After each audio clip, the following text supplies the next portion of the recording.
Welcome back to Your Real Estate Voice with Barb Schlinker, the weekly radio show that informs and educates you on how to buy or sell real estate. And it does it with Barb Schlinker, host of the program and the owner of Your Home Sold, Guaranteed Realty. Now, Barb, we're hearing a lot in the news about this National Association of Realtors lawsuit settlement for price fixing, antitrust violations.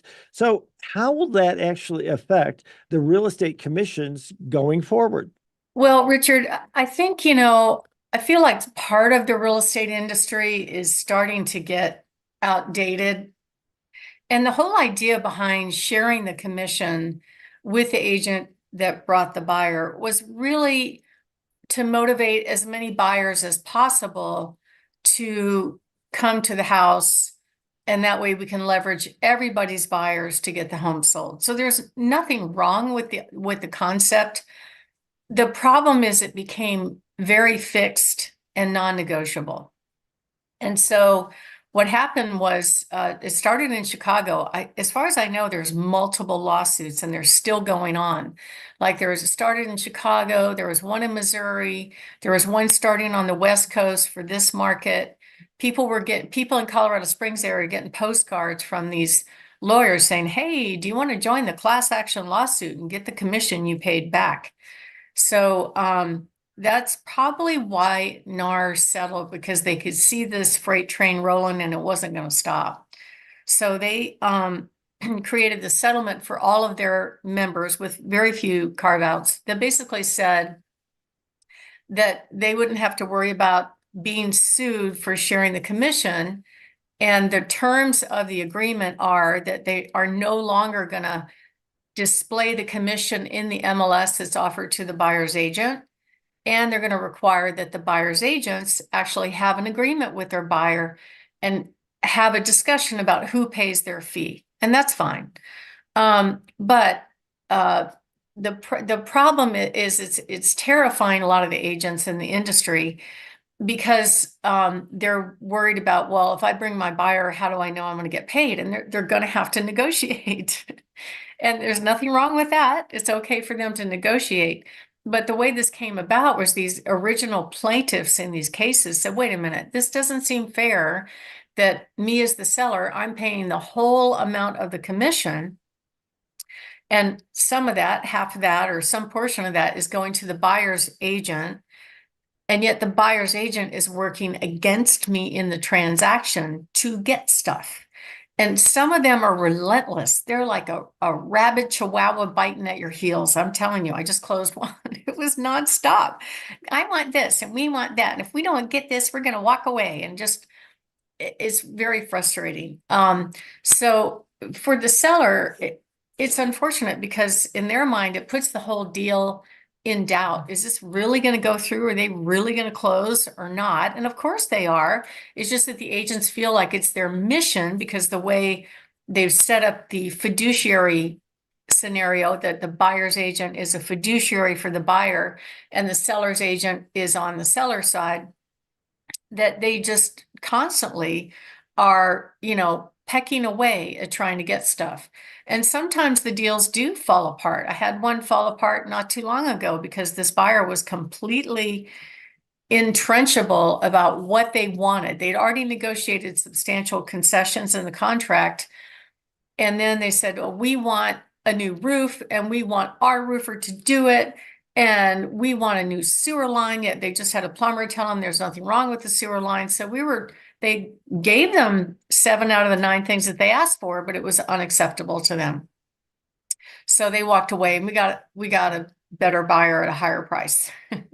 But so the problem is that there's this back and forth. And I know, Richard, like in your world, when you were acting as a lawyer, did you see that a lot in your cases? Yeah, there's always a lot of back and forth. And honestly, I think one of the biggest tips I would always give people is don't let somebody make you bid against yourself. In other words, there's negotiation going back and forth, and the person doesn't give you a counter offer. They pretty much just offer again what they just offered you and are hoping that you'll come back with an offer that lowers where you're at. that's not really negotiation. That's free advice. Yeah, I totally agree with that. And I see that a lot in the industry. And it's the threat of we're going to walk away. And I'm like, really?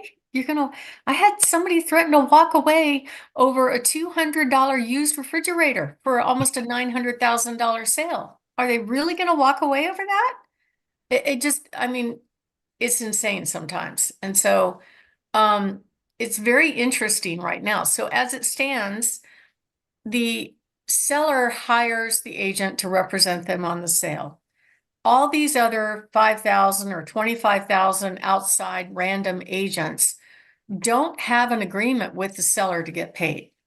So what's going to change coming up here in, I think it's August, where it's actually going to start. They're saying end of July. I don't know.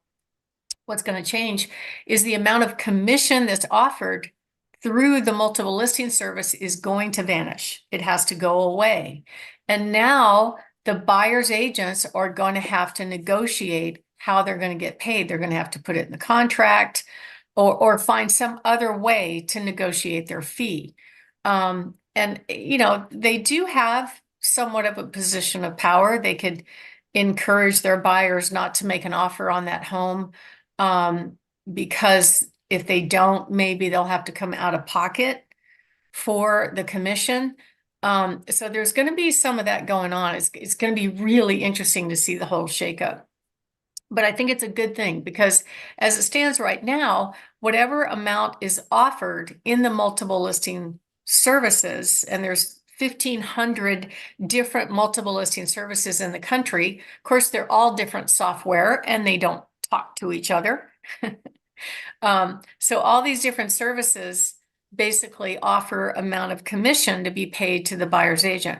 But whatever amount is put in there is 100% non-negotiable. Like I had one agent tell me a few months ago, because the seller basically had negotiated, they went up in price from the contract price to cover their closing cost. And the seller's like, hey, I don't want to pay $700 of commission on your 10,000 in closing cost. That just doesn't seem like it makes sense to me. I'm going up in price to cover your cash problem. Why would I pay commission on that as well? And I thought that was fair. I'm like, yeah, I'm fine with that. I'll waive my commission for that. But the buyer's agent trenched in big time. He said, no way will I do that. I'm going to take you to arbitration and you're going to lose. And this fight was over $250 of his commission. So I just said, Talk about losing sight of the big picture. I just said, fine, I'll cover it. I don't care. I want my client happy. You know, if you really feel that strongly and you're going to take me to arbitration over $250, then so be it. So that is going away very soon, and everything's going to be negotiable. So of course it's going to drive some prices down. Of course it could cause some agents to work for a lower fee. Some agents, the way they position their commission now, well, my fee is whatever, 2.5%, 3%. But how much do you want to pay the buyer's agent?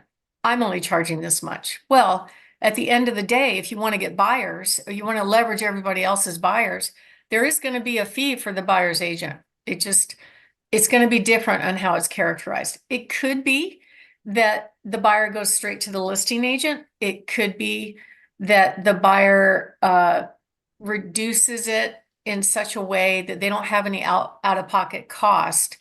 And one of the things that really I just read about this week, which I think is really good, is a lot of people used to think that buyers getting a VA loan could not pay a buyer agency fee as part of their closing cost. And the VA just changed that rule because of this lawsuit. So I think that's a good thing, because that'll mean that if the buyer's agent has to negotiate for their fee, they can put it into the deal and it be funded as a closing cost through through a VA loan. And that's a huge change. I think it's a very good thing. And you know, there's a lot of fighting that goes on between agents. I just recently had one where the actually it happened twice, where the buyer came back and said, because the roof is 10 years old, we want a new roof. And the seller's like, but there's nothing wrong with the roof. It's got the upgraded shingle. All my roofers are saying it's fine. So that's the kind of stuff that goes on all the time.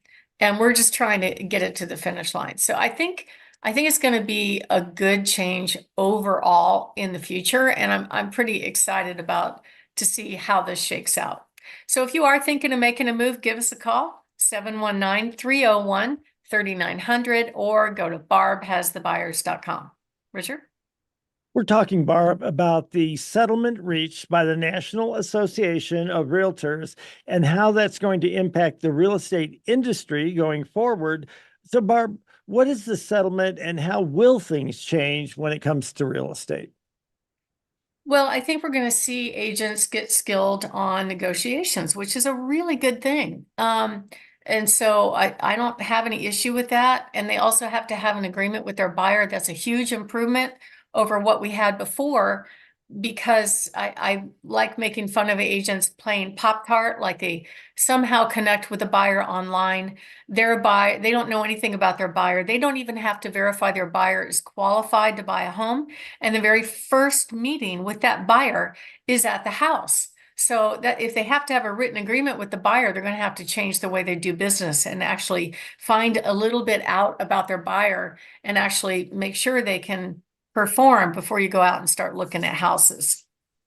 And, what does that mean? Right now, I think the buyers are going to be asking, so how much am I paying you and what is that for? As it stands right now, agents get paid thousands and thousands of dollars to let them in the house, write a 10-minute contract. Some of them don't even want to go to the inspection, and then act like they care and fight over $200 appliances.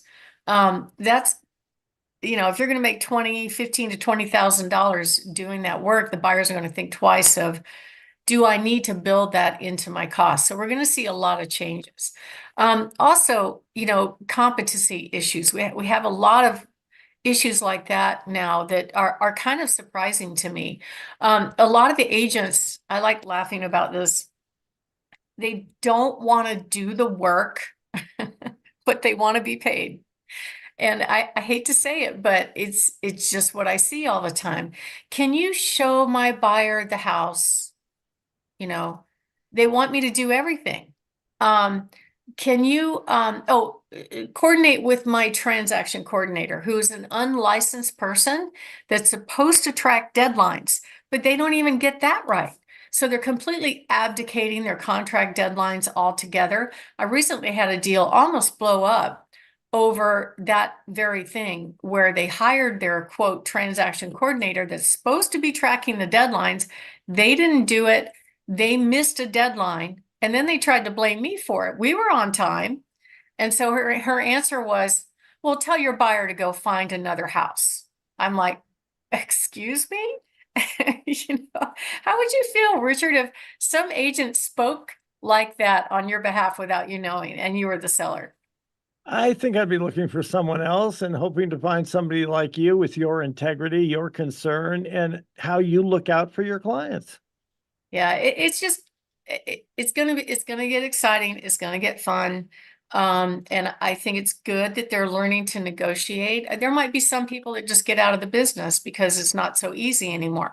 I mean, I have experiences where during an open house, I'm seeing the agent, there's a line out the door to get in the open house, and the agents are walking up and down the line going, do you have an agent? Do you have an agent? So they were actually trying to get business from the line of buyers that I created. I mean, it's insane. So it's going to be a good change, but it's going to be interesting to see. So will prices come down? I think they will. I think they will very much. And I think it'll be fun to see what the future has to hold. Richard? Barb Schlinker is the only agent that I would recommend when you're thinking of making a move or making a recommendation to one of your friends, relatives, or coworkers. You're listening to Your Real Estate Voice with Barb Schlinker.